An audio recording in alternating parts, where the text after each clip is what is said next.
Hare Krishna, welcome everyone for our weekly Bhagavatam discussions, and I'm excited to be with all of you, Gopi, Devamrit, Vedanti, and I'm sure Gopinath also might be around. Devamrit, yes. So today we are, after concluding the previous episode of Daksha and Sati, we are now starting a new episode of the Srimad Bhagavatam from the 8th canto of Srimad Bhagavatam. Let's begin. We'll first begin with the prayers. Om Ajnanatirandhasya Jnananjanashalakaya Chakshurunmilitam Yena Tasmai Shri Gurave Namaha.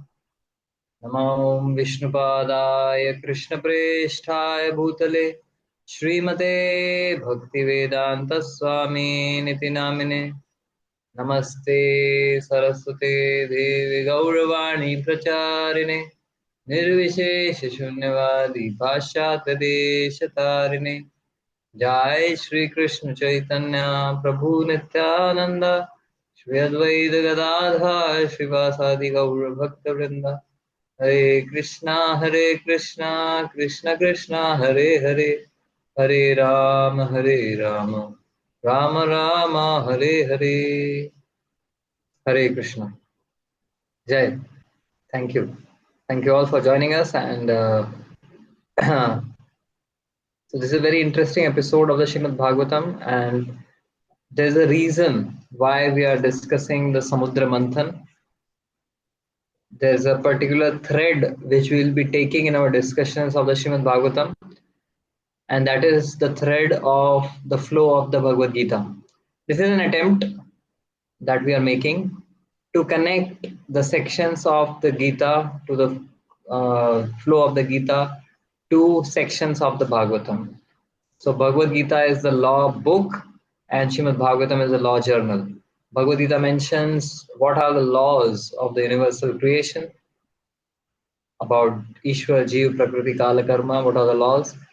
And Bhagavatam gives us stories, anecdotes, examples, which actually bring those laws to life, which give us insights into those laws, which give us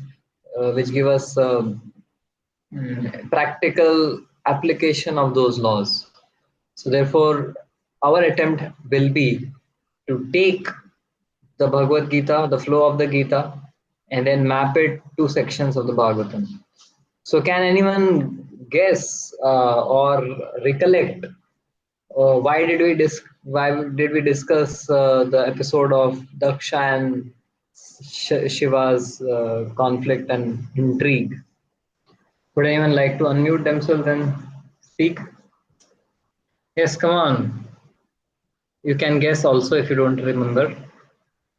Why did we discuss which particular section or which particular concept of the Gita was invoked? Yes, Gopi, you are accurate in saying that that section of the Bhagavatam helped us understand aspects of ego, relationship, etc. However, there's a reason why that section was picked up first. And the reason is, I won't keep a lot of suspense.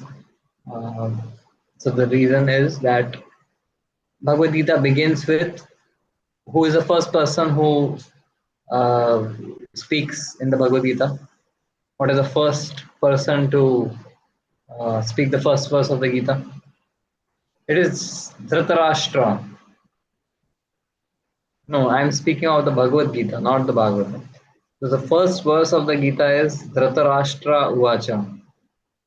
Isn't it? Dharma Kshetre Kurukshetra Samaveta Yutsava Mamaka Pandavaschaiva Kim Akurvata Sanjaya. So Vedanti, you are partially correct. The first verse of Gita was spoken to Sanjaya, but spoken by Dhritarashtra. And Dhritarashtra is asking a question, Mamaka Pandavaschaiva. On that battlefield of the holy land of Kurukshetra, what did my sons and the sons of Pandu do? So here effectively Dhritarashtra is having a separatist vision that these are my sons and those are the sons of Pandavas. So he has this vision of I and mine, and mine and the other. So which is basically fraught with ego and pride. So Dhritarashtra was so stubborn all his life that although he knew that he is disqualified, although he knew that his elder brother Pandu and his sons are more qualified than him, are more suitable for the throne than him, he wanted to somehow keep the pedestal, keep the throne for himself and his sons. And that ego of Dhritarashtra, that stubbornness of Dhritarashtra, what did it cost him? A life full of fear and anxiety, a life full of frustration, and ultimately loss of his own sons. So his attachment to receiving accolades, prestige, and position resulted in the death of his own sons, right? So similarly, we see here that Daksha, he also was obsessed with desire and craving for pride, prestige, position. He wanted himself to be acclaimed as the most important person in the universe. And for that, he picked up a tiff with his own son in law, Lord Shiva. And the result, he lost his own daughter. Sati had to pay the price. So basically, we see that Dhritarashtra's stubbornness and obsession for pride and position costed him the life of his own sons. And here Daksha's obsession for pride, prestige, position costed him the life of his own daughter, isn't it? So, so that's why we chose that section of the Bhagavatam. And now we are moving into the next section of the Gita, the section where after Dhritarashtra asks to Sanjaya, what did my sons and the sons of Pandu do? So then Sanjaya starts speaking. Sanjaya starts narrating about the arrangements, military arrangements made by the two armies, and then how Duryodhana, he calls upon Dronacharya, he calls upon Bhishma to to parade and lead everyone for victory. And he's saying that how my army is superior, uh, being led by Drona and Bhishma. My army is superior to the army of the Pandavas led by Bhima. So so that is something which is going on in the next section of the Gita, where the description of the armies is there and a comparative analysis of the armies is there. So the Kauravas, they represent material ambitions and demoniac energy, whereas Pandavas, they represent spiritual aspirations and the divine energy. So this battle of Kurukshetra is a struggle, a battle between the divine and the demoniac, right? And no other section of the Bhagavatam very appropriately represents that struggle as much as the churning of the milk ocean, Samudra Manthan. So therefore, we picked up this particular section of the Bhagavatam to match it up with the description of the armies of the Kauravas and the Pandavas, how there is going to be combat. There is going to be uh, a battle between these two sides. And so Srimad Bhagavatam takes us back in time to the Chakshusha Manvantara, a time where a similar battle took place. Just as this battle between the Kauravas and Pandavas took place in the Dwapar Yuga, in this current Manvantara, in the previous Manvantara, in the sixth Manvantara, there was a battle between the Devatas and the demons, a similar battle which took place, and that you can say a battle or mm, a kind of interaction which took place, and which is called the Samudra Manthan Leela. So therefore, we have picked up this section for our discussion. In the next maybe 10 episodes or 10 sessions, we might be able to cover this entire episode or maybe a little more. So, are you all excited? Are you all inspired to discuss about the Samudra Manthan Leela? How many of you have heard about the Samudra Manthan Leela and know about it already? So I'll just share the screen that how popular the Samudra Manthan Leela is. I'm going to show a particular image and I'll ask you, where is it from? Yes, can anyone guess where this particular mural or diorama is located? अरे बाबा, you can unmute and speak. बहुत ज़्यादा लोग नहीं हैं हम. That's quite a naive guess. Gopi, Mayapur Museum. It has to be there somewhere, but it is in Thailand. It is in the airport in Thailand. So that's how the Samudra Manthan is something which is not just connected to India, but that this particular pastime has its implications and has its cultural heritage across the entire Indian subcontinent. And in Thailand airport, they have this particular mural because they have a lot of folklore and stories connected to the Samudra Manthan. So actually, at one point of time, the entire world was called Bharat Varsha because everyone would follow the Vedic tradition, would live by the Vedas, and because the Vedas are the most ancient uh, and the eternal word of God, and they were thousands of years back. The entire world was called Bharat Varsha, and everyone was living by the principles given in the Vedas. So that's why you find this particular thing even in Thailand. So now we'll now come to the discussion about Samudra Manthan. So this particular Leela is mentioned in the 8th canto of Srimad Bhagavatam. Bhagavatam के 8वें स्कंद में 8th canto, and it is discussed in 8 chapters from chapter number 5 to chapter number 12. This entire episode, Leela pastime of Samudra Manthan, is discussed. So over the next few classes, we'll be taking you through the entire beautiful narration of the Samudra Manthan with its various twists and turns, with its various captivating lessons. We'll be taking you through this journey in our coming episodes through the entire all of these 8 chapters. So now today we begin with chapter number 5. So chapter number 5, uh, what is happening in the 8th canto of the Bhagavatam? 8th canto of Bhagavatam describes Manvantara.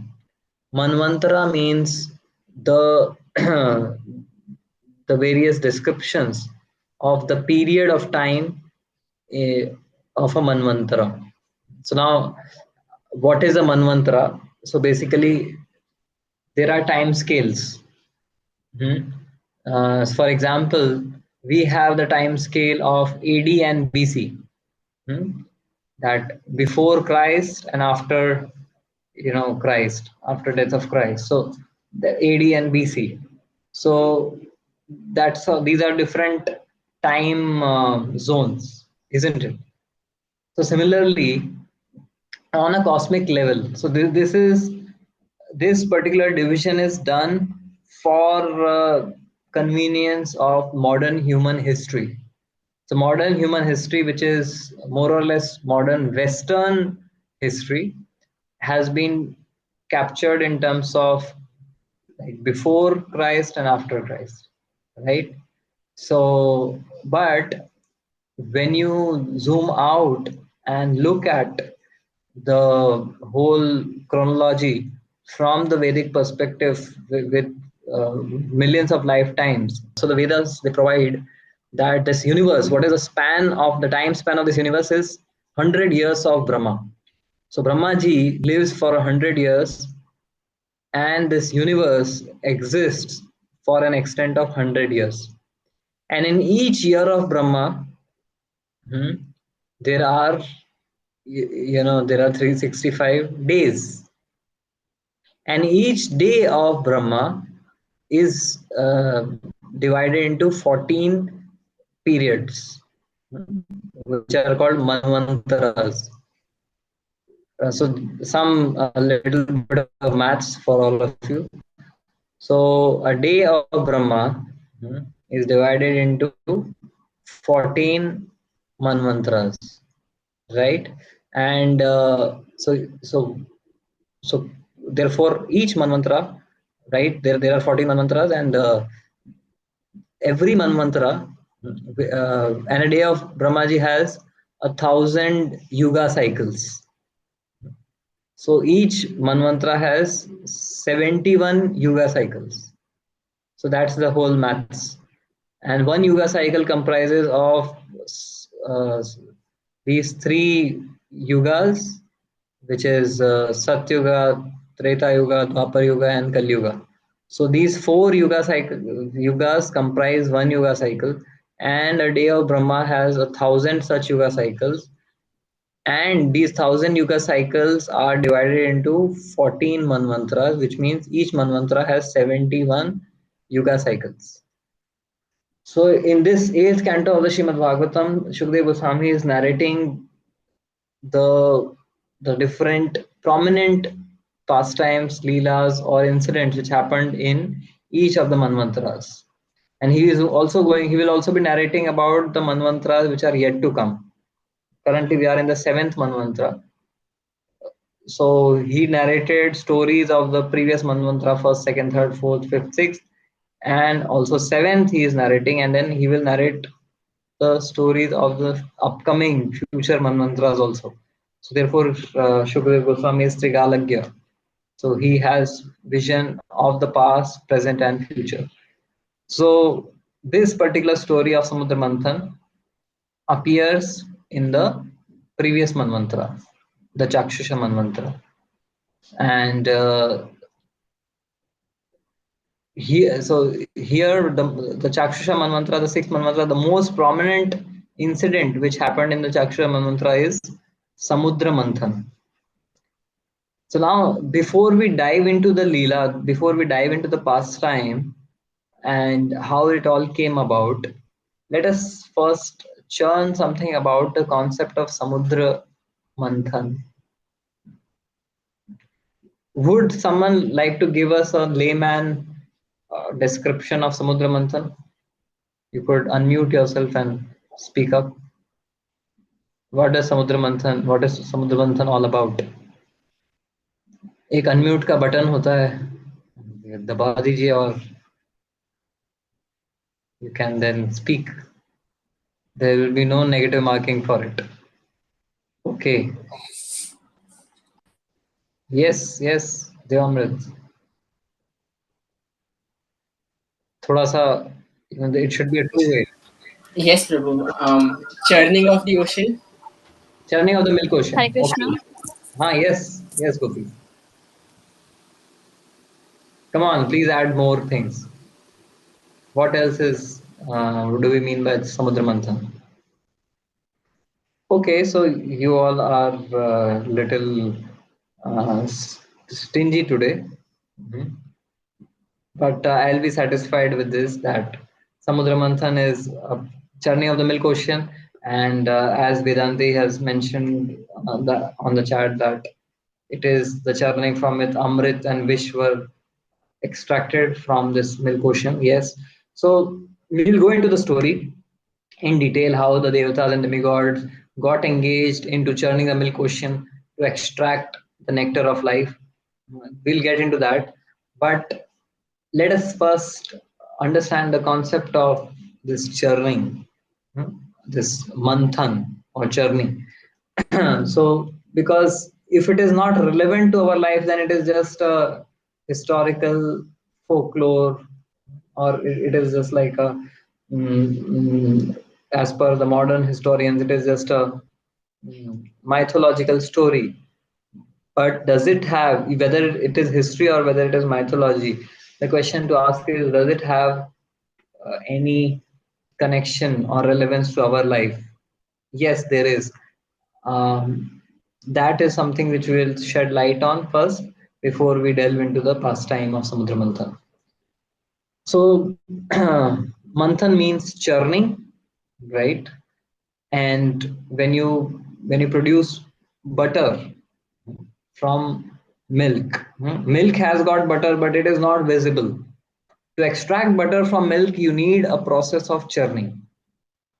Yes, how you take that milk, convert it into curd. You take that curd, add water into it, mm, and then you start churning. And as you keep on churning, the water and the butter, they get disassociated, and then what you get is buttermilk and butter. And butter is the essence of milk. The most nourishing constituent of milk is butter. And how do you get it? By the process of churning. So the process of churning is very, very beneficial. We won't get butter if there were no process of churning. So similarly in life also, life is also a process of churning, a process of manthan. It is meant to be a process of manthan, a process by which the nectar of good qualities, divine qualities arise in our heart, and the poison of demoniac nature, demoniac tendencies, proclivities are eliminated from our heart, from our consciousness. So that milk ocean can also stand to represent our consciousness and our heart. And this process of churning is the process of sadhana bhakti. This process of sadhana bhakti is like that process of churning, which extracts the nectar of divine qualities from our heart and eliminates the poison of demoniac qualities from our heart. That is the process of sadhana bhakti. That is what sadhana bhakti is all about. And how does churning happen? Churning happens when there are the two parties who are around a churning rod. They are pulling and pushing, right? They are pulling from both sides, then churning happens. So one side they were the demons, another side there were the devatas, right? The asuras and the suras, when they both engaged, then there was this process of churning which produced the nectar. So now connecting to our life, if our consciousness or our heart is like the milk ocean, so then what are these two sides, the sura and the asura? The idea is that we have two sides to our personality, the demoniac side and the divine side, the good dog and the bad dog. Our conditionings, which represent the demoniac aspect, and our aspirations for a divine personality, that is the divine side. So our conditionings of the past, they represent the demoniac side, and Our aspirations for an evolved self represents the divine side. Our ego represents our demoniac side, and our spiritual intelligence, it represents the divine side. Then our past hmm, represents the demoniac side, and our future represents the divine side. So when there's a process of churning, there has to be that uh, struggle between these two sides. So when we do sadhana, the process of sadhana is about that pulling and pushing among between, when there is the pushing and pulling between our past conditioned self and our aspiration of a future evolved spiritual divine personality.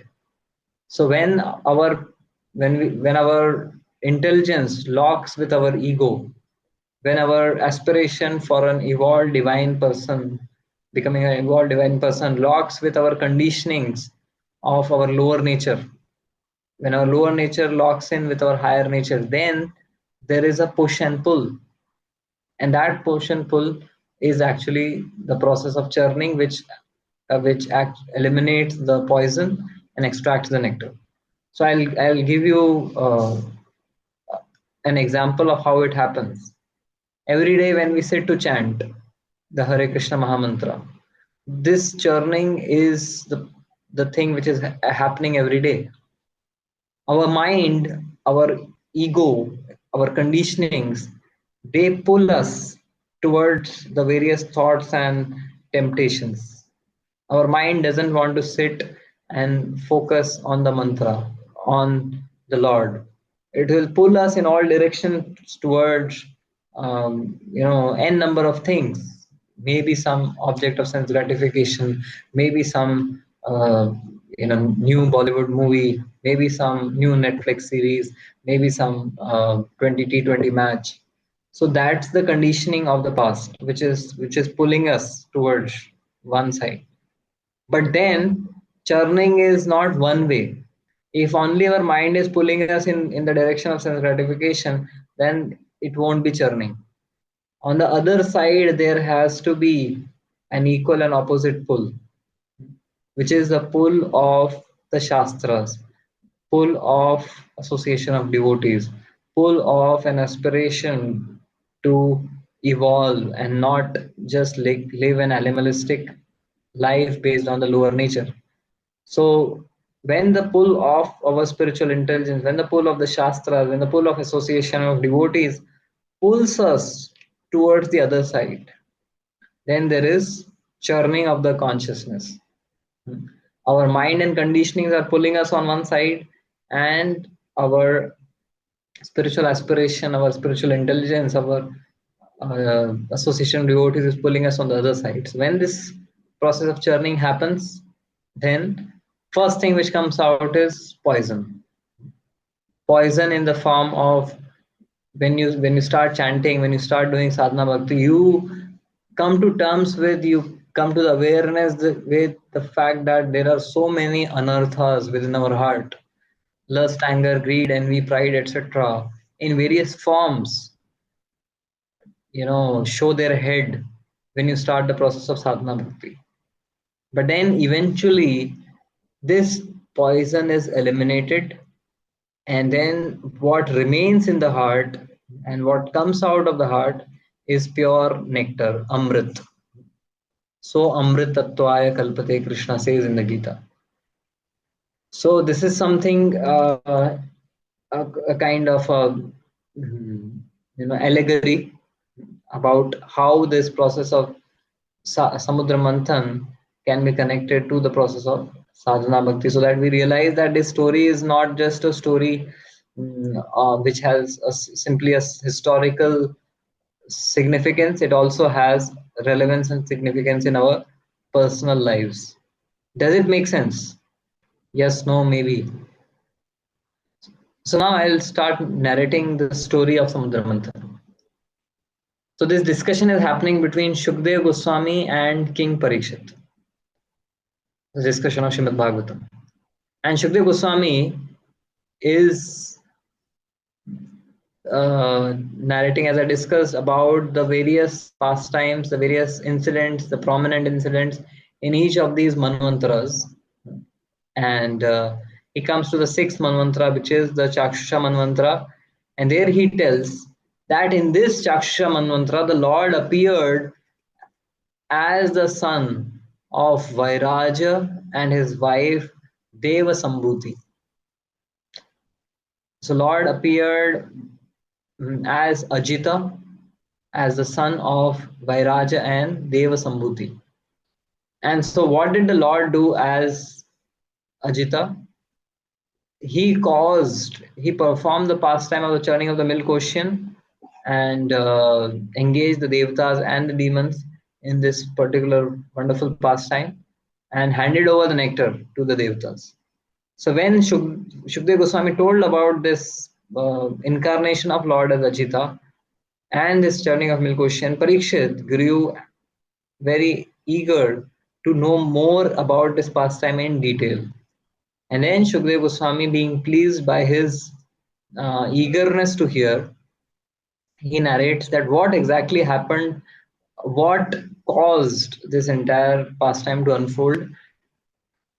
And he describes that once upon a time, in the Chakshusha Manvantara, in the Swarga Loka, in Indra's,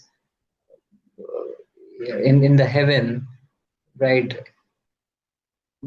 there was like one particular day, Indra was sitting in his court, and he is the king of the heavens. He is king of all the devatas, and he has unimaginable power, glory, and following, everything which can make a person become become proud. So all of those things are there. Everyone is respecting him, everyone is glorifying him, praising him, everyone is subservient to him. He's just following his orders and commands. So that in that position, this all pride and position, it goes into the head of Indra. So one particular day in his assembly, while everyone is praising him, the bards, they are praising him, they are singing songs in his glory. Even the Rig Vedas, they have many verses which are singing the glories of Indra. So don't think that Indra is an ordinary person. He's a very, very powerful person. He's a very learned, knowledgeable person. But despite all the knowledge, despite all the power, if there are material desires, a person can become corrupted by that power and position. So when Indra is being praised and glorified by these bards, and the apsaras are dancing and singing for the pleasure of Indra, and everyone is coming and offering obeisances, respects, and oblations to Indra, and Indra is sitting on his elephant Airavat from the top, looking down on everyone. And in that position, suddenly arrives the great sage Durvasa Rishi. And Durvasa Rishi enters into this assembly with a pleasing mood, which is not quite, which is rare actually, which is not quite frequent. Durvasa Muni being in a happy mood is not something which you'll find uh, mention of that very frequently. But on this particular day, Durvasa comes in a very pleasing, happy mood, and with a mood to bless Indra. He comes into the assembly while everyone is surrounding Indra and praising him and doing various services for him. Durvasa Rishi enters, and he has a garland, a Maha garland in his hand. So a garland which he was wearing, and as a offering of a blessing, he he throws that garland to Indra. To, so Indra is gets that garland, but because he's so self-absorbed, he's so much absorbed and intoxicated by the pride and the respect that he's receiving, he doesn't give any importance or any significance or any respect to that garland, and he throws that garland off to his elephant Airavat. Now Airavat takes up that garland with his trunk, and as a beast, he can't actually understand the significance of a garland, and therefore he throws that garland down under his huge mighty legs and pulverizes that garland into just some liquid. Now Durvasa Rishi is known for his anger and is known for his curses. Yes, because he is Rudra avatar.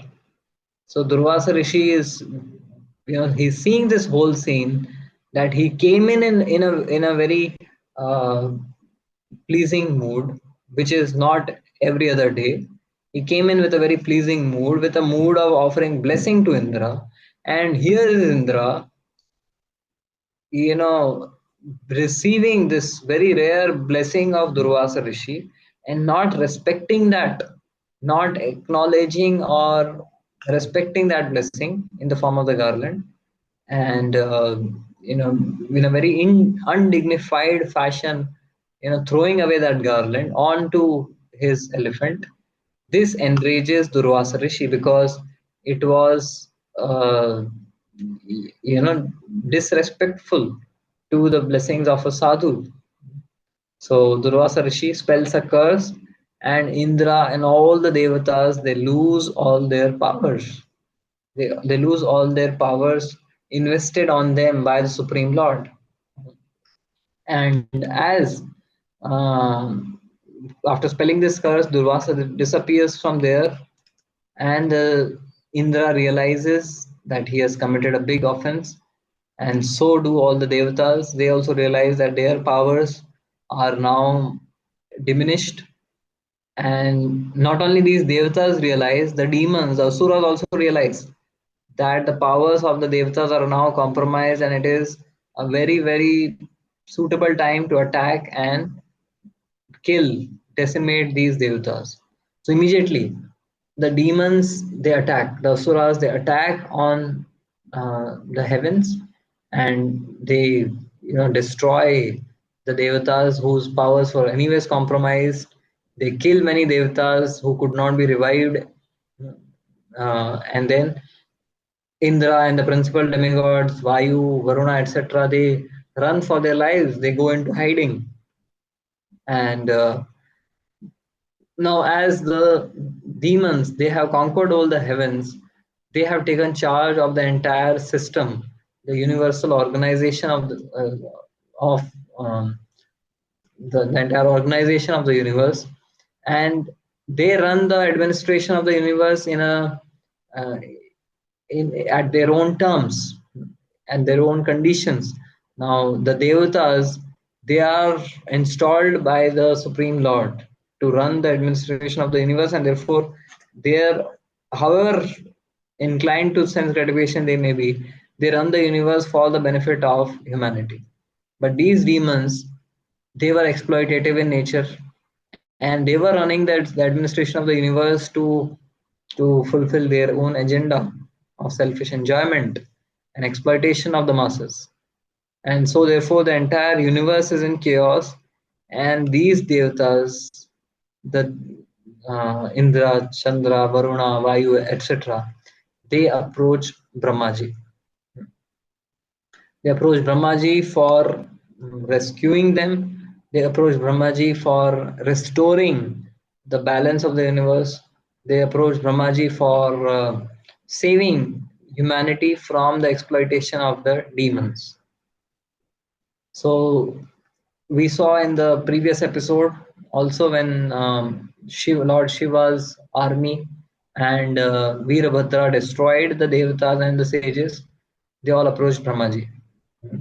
So therefore, if they are showing us by example the importance of taking shelter of authorities, taking shelter of spiritual leaders, when we are in distress, when we are confused, when we are in a compromised situation. So these devatas, they approached Brahmaji. Now a little bit of rewind here, that Indra, how and why did Indra and the Devatas lose the battle against the demons? What was the root cause of Indra being defeated by the demons? So why did Indra lose to the demons? That is my question. So yes, Shubhangi says Durvasa Rishi's curse. Hmm. So now it's a very interesting and important thing to understand here, that if the demons had attacked the Devatas before the curse of Durvasa, what would have been the consequence? The demons would have been mutilated and killed. But because Indra committed this offense, his power, his power of the mode of goodness got diminished, and because of that offense, because of that curse, he was then in a vulnerable situation and therefore conquered by the asuras. Krishna in the Bhagavad Gita, he says, in this world there's a constant struggle, a battle, a combat between the modes of material nature. In the chapter number 14, 10th verse of the Bhagavad Gita, Krishna says, Rajas tamas chabibhuya sattvam bhavati bharata rajas sattvam tamas chaiva tamas sattvam rajas tatha. That in this world there is a constant battle between the three modes. Sometimes sattva, sattva defeats rajas and tamas. Sometimes rajogun defeats sattva and tamas. Sometimes tamogun defeats sattva and rajas.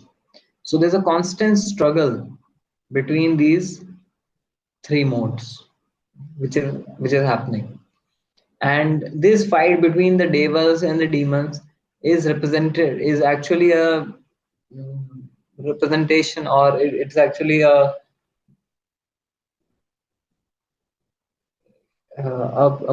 battle between the modes, because the devatas are nourished by the mode of goodness, and the demons asuras, they are nourished by the mode of passion and ignorance. So actually the battle between the devatas and the demons is the battle between sattva gun vis-a-vis rajo and tamogun. So it's very interesting to note here that the devatas, the demons were not in a position to defeat the devatas simply by their own power. It took them the help of the curse of Durvasa Rishi to be able to defeat the devatas. So therefore, we can also draw this conclusion that Satogun cannot be defeated by passion and ignorance alone. Passion and ignorance don't have the power to conquer Satogun on its own. But when there's corruption and pollution in Sattvagun, then Tamogun and Rajogun get the power to defeat Sattvagun. Otherwise, Sattvagun is a superior guna, it's a superior nature, mode of nature. So it cannot be defeated by the lower modes of passion and ignorance. But when Satogun gets corrupted, when a person in Satogun becomes proud, which is one of the characteristics, a tendency of someone in Satogun is to become proud. So when one becomes proud, then one becomes susceptible to the attack of passion and ignorance, because Satogun gives one success. Without determination there cannot be success, without focus there cannot be success, without discrimination there cannot be success. What Satogun helps us is, it gives us focus, determination, discrimination. And when one gets these three things, one gets success. And the nature of a conditioned soul is when one gets success, one becomes proud. And when one becomes proud, then automatically one becomes susceptible to the attack of passion and ignorance, because when one becomes proud, one becomes disrespectful to others, one looks down on others, one commits offenses to others. And in such a situation, in such a with such a mindset, one becomes susceptible to the attack of passion and ignorance, and therefore Indra was attacked by the demons and defeated. So now looking at Indra, Indra was getting respect, but handling respect is not that easy. If someone gets a lot of respect, it's a very, very difficult thing to handle. To handle failure is difficult, but it is even more difficult to handle success. To handle disrespect is difficult, but it is even more difficult to handle respect. Accepting respect with respect is also an art, is a big art. So Indra was receiving respect here from everyone, but he was not respectful to the people who were giving him respect. And therefore, that disrespect caused him, the curse, which actually led to his downfall.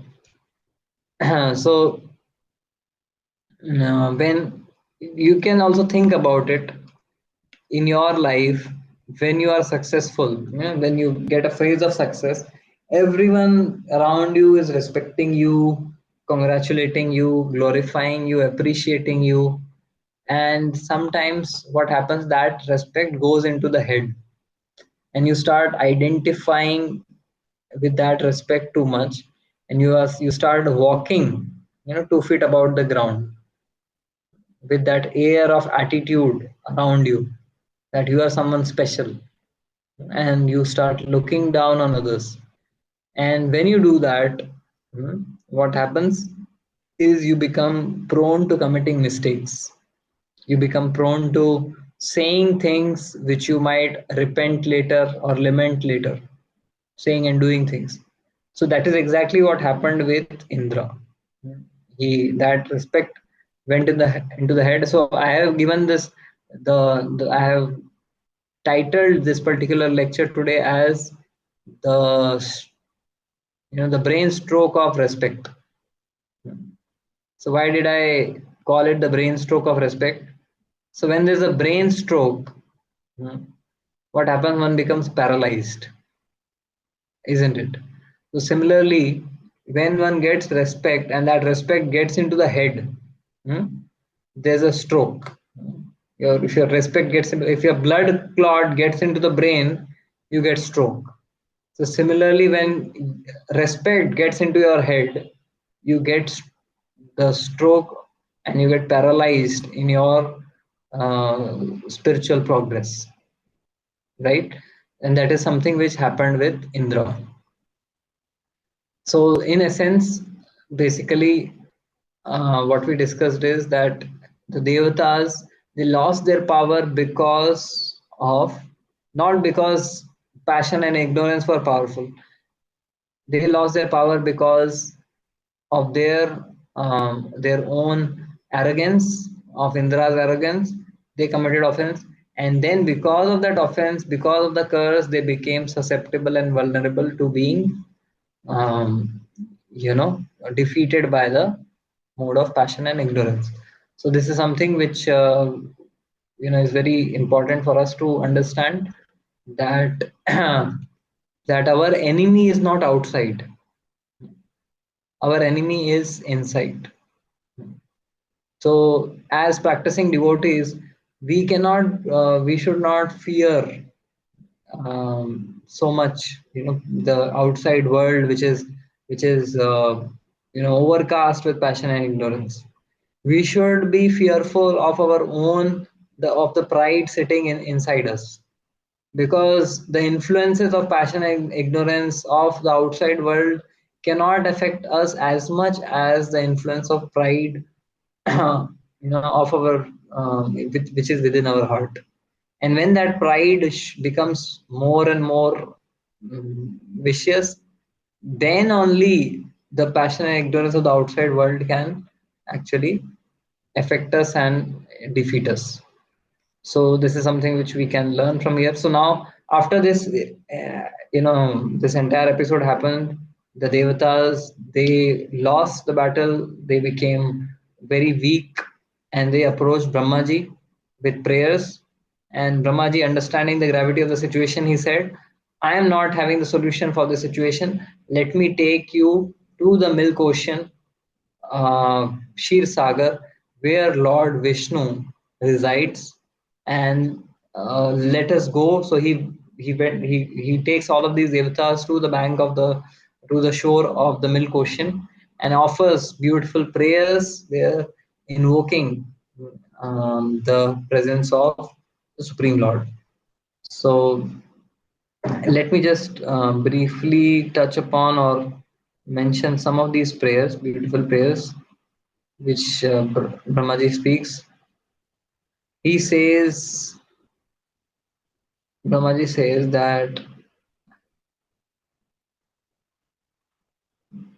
all the principal devatas, even I and Lord Shiva, are, we are, our origin is you, Supreme Lord Vishnu. All the different types of living beings, there are four different types of living beings, some born of eggs, some born of seeds, some born of the embryos. So all of these, they are andaja, born of eggs, uh, bidja, which is born of the seed, then there is born of perspiration, Shvedaja, and so all these different four different types of living beings, he says they are all emanating from you, and you are the source of everything. And he says you are not partial to anyone, you are impartial, but anyone who approaches you with love and devotion, you reciprocate with them. And he offers beautiful prayers to him that you are changeless, unlimited, supreme truth. You are living in everyone's heart, and you are present in the atom also. We cannot understand you by our mental speculation. We can understand you only when you reveal us, being pleased by our service. So, like this, he offers beautiful prayers to the Supreme Lord, and he actually offers almost 25 verses of prayers praising the Supreme Lord, 30 verses of prayers praising the Supreme Lord, and the 50th verse he says, O my Lord, all obeisances unto you who are eternal beyond time's limit of past, present, and future. You are inconceivable. You are the master of the three modes of material nature. Being transcendental to material qualities, you are free from material contamination. You are the controller of the three modes, but at present you are in the favor of the quality of goodness. Let us offer our respectful obeisances unto you.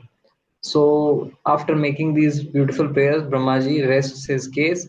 And what happens? How does Lord respond? That we will see in the next session. Hare Krishna.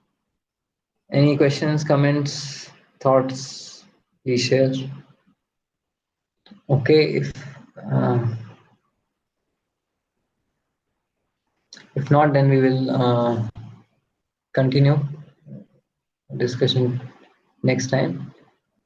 Shubhangi, all our classes have been are already uploaded on this InPlug platform, and we are in the process of gradually uploading on YouTube channel as well. So you can definitely find the classes on the InPlug platform itself, but we'll soon be uploading the remaining classes on the YouTube channel also. Prabhuji, there was a story of Indra's wife also, na, which involved a tree and something like that. Is it part And of this only, or some other chapter? no, there's a Parijat. Are you talking of the Parijat tree? Yes, yes, that only. Okay, so that is That is a story where Indra offended Lord Krishna. So Lord Krishna, after defeating Banasura, he brought the earrings of Aditi, the mother of Devatas, and the umbrella of Varuna, and many other things which were stolen by Banasur. And he brought these different things and returned them back to Indra. And that time Satyabhama, looking at the Parijata tree, so the heavens, they have many beautiful gardens and there are many beautiful types of trees there. But Satyabhama very much liked this Parijata tree, and so which has very beautiful fragrance, and she wanted to get this tree down to her palace to be grown in her gardens. So Krishna, the Supreme Lord, he came on Garuda with Satyabhama. So that this entire cosmic creation is his own creation. So he doesn't need to ask permission from Indra. So he picked up a Parijata tree. So he picked up one Parijata tree amongst thousands of Parijata tree in the heaven.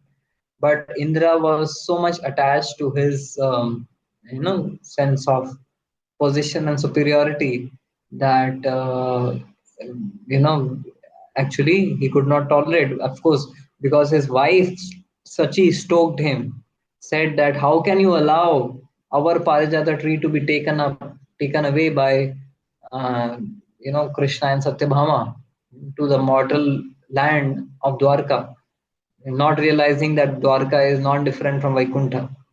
So, being stoked by his wife, the henpecked Indra, he thinks that he can go and attack Lord Krishna. And of course, he's again taught a lesson defeated by Lord Krishna. So, that is another story. So, the idea is that, um, uh,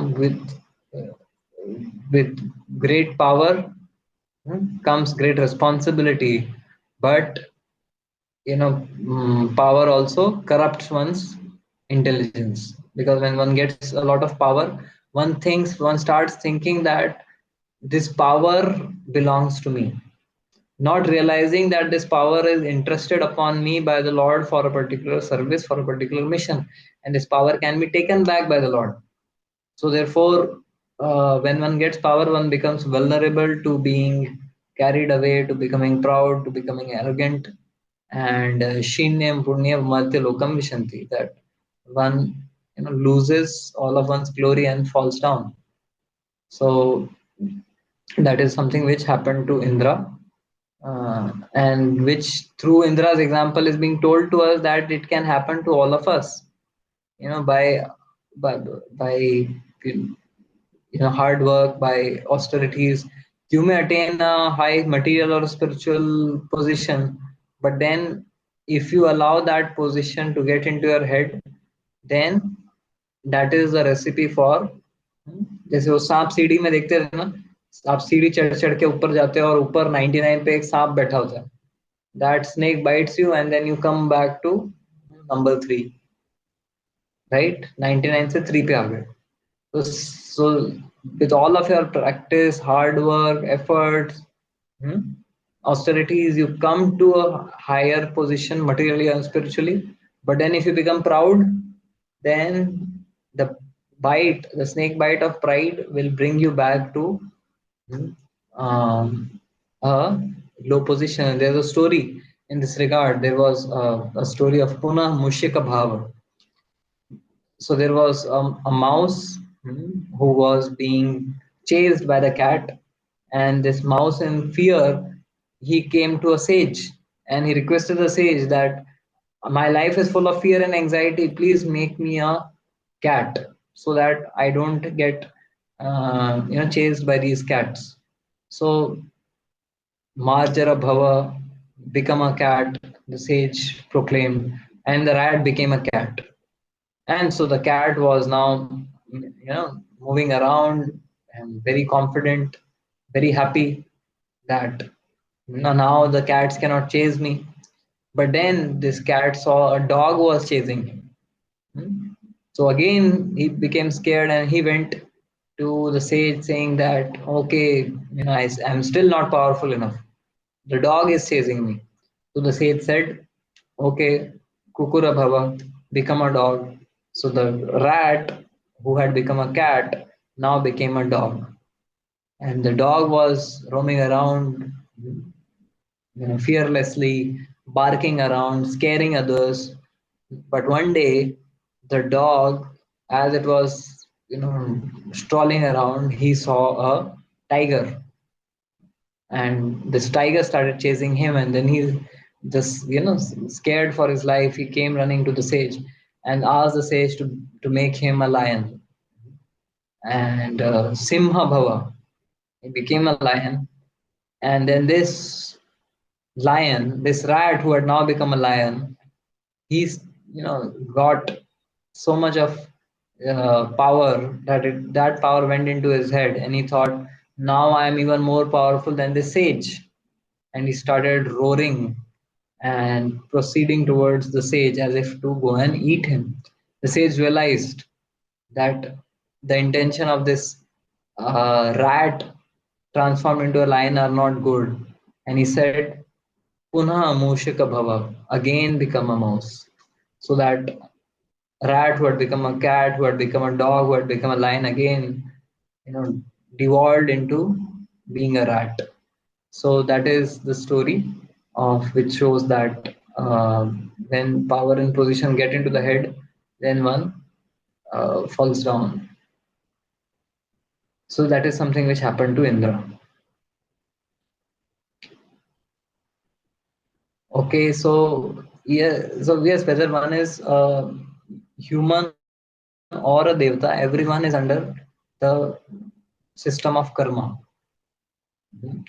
Ah Brahma Bhuvana Loka Punaravirtino Jana. Krishna says in the Gita, in this world, right from an ant to Brahmaji, everyone is under the network and laws of karma, by which one has to take birth again and again. So, Mam Upete to Konte Punarjanmana Vidyate. But someone who takes shelter of the Supreme Lord Krishna, he or she doesn't have to go through the repeated cycle of birth and death. He is freed, he is liberated, he gets mukti from the karma. So now the question may come in all of our mind that why is Indra, still continuing despite so many mistakes? Why does he still continue to be, and who appointed him as the king of heaven despite so many offenses, mistakes that he committed? So first of all, important to understand that in Bhagavatam, out of the entire lifespan of Indra, which ranges for, I will tell you, 71 Divya Yugas. So 71 Divya Yuga means one Divya Yuga is 43 lakh years. 43 lakh into 71 is something like,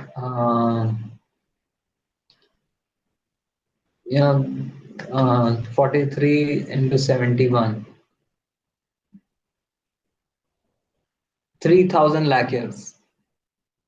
So in such a big span of time, he has committed certain mistakes which are, just countable on fingers. And these mistakes have been highlighted so that we don't commit some of these mistakes. So Krishna has used Indra as an example, as in to show us what not to do. So in his such a big lifespan, he has committed a few mistakes, and those few mistakes have been documented for us to learn lessons. So it's not that he keeps on committing these mistakes every other day.